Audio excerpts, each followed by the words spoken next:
ঘড়ির কাঁটায় মধ্যদুপুর। ভোটার নিবন্ধন কার্যক্রম শেষ করে পূর্বনির্ধারিত ধানমন্ডিতে শ্বশুরবাড়িতে যাবার কথা থাকলেও বিএনপির ভারপ্রাপ্ত চেয়ারম্যান তারেক রহমানের বহর ছুটল বনানী কবরস্থানের দিকে। এ যেন এক ভিন্ন তারেক রহমান।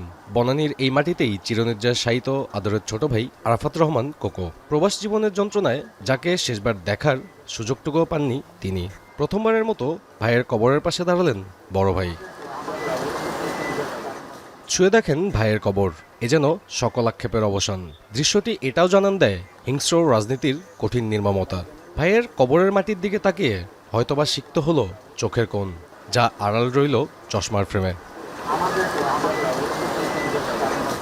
ভাইয়ের কবর জিয়ারত শেষে বহর যখন এভারকেয়ারের পথ ধরবে বলে ধারণা করা হচ্ছিল, ঠিক তখনই আবারও জ্যামিতিক বাঁক।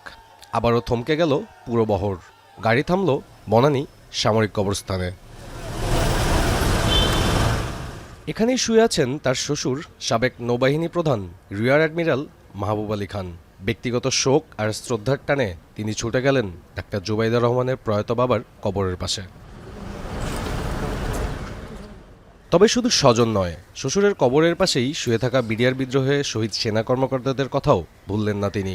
ব্যক্তিগত শোক তখন মিলেমিশে একাকার হলো জাতীয় বীরদের প্রতি শ্রদ্ধায়। কোনো হাকডাক নেই রাজনৈতিক স্লোগান, কেবলই নিস্তব্ধ শ্রদ্ধার ভালোবাসা নিয়ে তিনি দোয়া করলেন দেশের সূর্য সন্তানদের জন্য।